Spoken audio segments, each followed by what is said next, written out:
So నేను ఇవాళ చెప్పాలనుకున్నది, లైఫ్ డెఫినెట్లీ టెస్ట్స్ యూ. నీకేదన్నా కష్టంగా అనిపిస్తుంది అంటే, చిన్న విషయం కావచ్చు, పెద్దది కావచ్చు, ఏ విషయమైనా లైఫ్ ఇస్ టెస్టింగ్ యూ. ఆ టెస్ట్లో కనుక నువ్వు పాస్ అయితే it will give you the results, it will give you the fruits. నువ్వు ఫెయిల్ అయితే ఇవ్వదా? అప్పుడే ఇవ్వదు, కానీ మళ్ళీ టెస్ట్ పెడుతుంది, డెఫినెట్గా టెస్ట్ పెడుతుంది. టెస్ట్లు వస్తూనే ఉంటాయి. చెప్పు, ఫోన్ మాట్లాడదా? అది తినే వీడియో తీసుకుంటున్నా.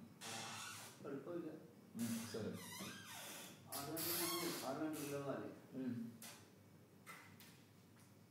స్టార్ట్ చేయి. రేపటి నుంచి కొంచెం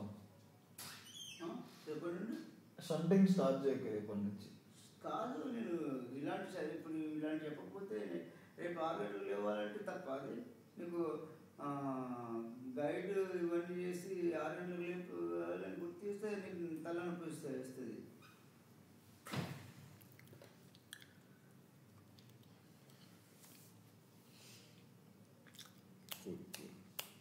తోపు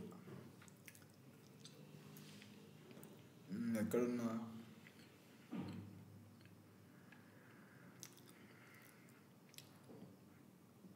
ఈ చిన్న ఎగ్జాంపుల్ చెప్తా. This is very unplanned, but ఒక సెకండ్ ఇలా ఆలోచిస్తే నాకు అనిపించింది. Why are you feeling irritated about your dad? Very simple question. నన్ను అడిగితే, ఇఫ్ యూ ఆస్క్ మీ, నా మనసులో నుంచి వచ్చే డైరెక్ట్ ఆన్సర్ ఏంటంటే, నువ్వు సక్సెస్ కాలేదు. డాడీ నువ్వు సక్సెస్ కాలేదు. నీ దగ్గర ఏమీ మనీ లేదు, ఒక పొజిషన్ లేదు, ఒక డిసిప్లిన్ లేదు. అలాంటిది నువ్వు నాకెందుకు చెప్తున్నావు అనే ఒక టైప్ ఆఫ్ కోపం కావచ్చు, ఒక పొగరు కావచ్చు, లెక్కలేనితనం. దీంతోపాటు ఇరిటేషన్, యాంగ్జైటీ, టెన్షన్, ఇంకా చాలా ఉంటాయి. గూగుల్లో ఓపెన్ చేస్తే చాలా దొరుకుతాయి. కానీ ఇక్కడ పాయింట్ అది కాదు. డాడీ ఏమీ చేయలేదు, అది నీకు 100% ఇట్స్ నాట్, నీకు అనవసరమైన విషయం. నీకు అనవసరం, యు ఆర్ నాట్ అటాచ్డ్ అన్నప్పుడు you can be very happy and you can be doing, చేస్తూ ఉండగలవు. అప్పుడు లైఫ్ నీకు ఇది టెస్ట్ పెట్టింది. ఫీల్ అవుతాడు అంటే, లైఫ్ నీకు ఏం టెస్ట్ పెట్టిందంటే, daddy keeps on questioning you and you keep on.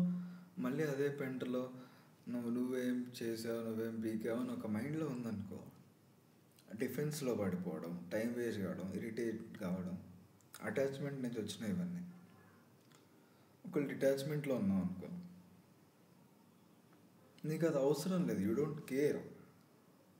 Daddy అది ఉందా లేదా, యూ డోంట్ కేర్. డాడీకి డిసిప్లిన్ లేదు అంటే నీకెందుకు డాడీకి ఉందో లేదు. You have your own discipline కదా, you have your own things. So అక్కడ డిటాచ్మెంట్ ఉన్న స్ట్రెంత్ అది. అసలు ఎక్స్పెక్ట్ చేయలేదు. ఒక చెప్తున్నప్పుడు ఇలా ఒకళ్ళు వచ్చి డాడీ వచ్చి నాకు హెల్ప్ చేస్తాడని అసలు ఎక్స్పెక్ట్ చేయలేదు.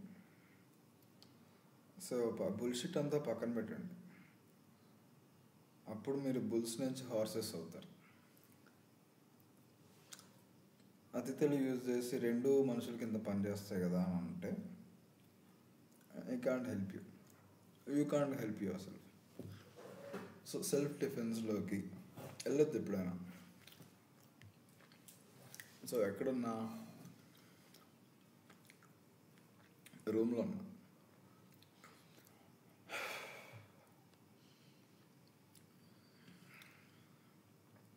అది నీకు అవసరం లేదు. You don't care, you don't have to care. అలా అన్నప్పుడు మనసు ప్రశాంతంగా ఉంటుంది. అప్పుడు మంచి మంచి ఐడియాస్ వస్తాయి. నాకు ఈ వీడియో తీయడం అదొక ఐడియా, మంచి ప్రశాంతంగా ఉంది. ఓకే,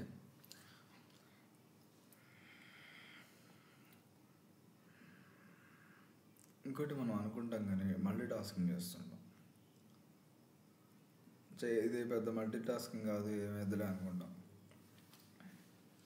ఇప్పుడు నేను మా ఇమ్మీడియట్ ఫ్యామిలీతో చూస్తే మా మమ్మీ డాడీ ఫోన్ మాట్లాడేటప్పుడు బాగా నడుస్తూ టెన్షన్లో పెద్ద పెద్ద అడుగులు వేస్తూ they not in strong vibe అనిపిస్తుంది. నడుచుకుంటూ అంటే they are not in the conversation.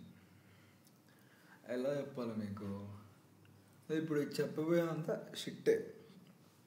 అంటే నువ్వు వాళ్ళు అలా ఉన్నారు ఇలా ఉన్నా అంటే అది పెద్ద bullshit. You should not care. Multi tasking ఏమంటున్నా అంటే మల్టీ టాస్కింగ్ ఎప్పుడేం చేయొద్దు. ఇప్పుడు నీతో మాట్లాడుతున్నా, చేతిలో అరుస్తుంది, నేను తినట్లే, ఎందుకంటే మాటలు సరిగ్గా రావు. తింటూ మాట్లాడా అనుకో పర్సెంటేజ్ చాలా తగ్గిపోద్ది నేను చెప్పే విషయం అంతా. మీరు కూడా నేను చెప్పేది వింటూ ఏమన్నా ఆడడమో నోటిఫికేషన్ చూడడం బ్రైట్నెస్ తగ్గిస్తే ఆ పాయింట్లో పోద్ది. సో చాలా కాన్సన్ట్రేషన్ అంటే ఒకటే దాని మీద, అప్పుడే వండర్స్ సృష్టించవచ్చు.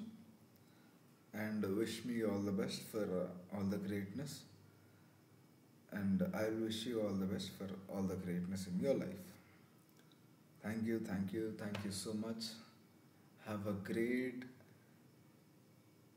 లక్కింగ్ ఇయర్ అహెడ్. అంటే లక్కతోనే ఉండాలి మీ లైఫ్ అంటున్నా year. Thank you so much. Love you.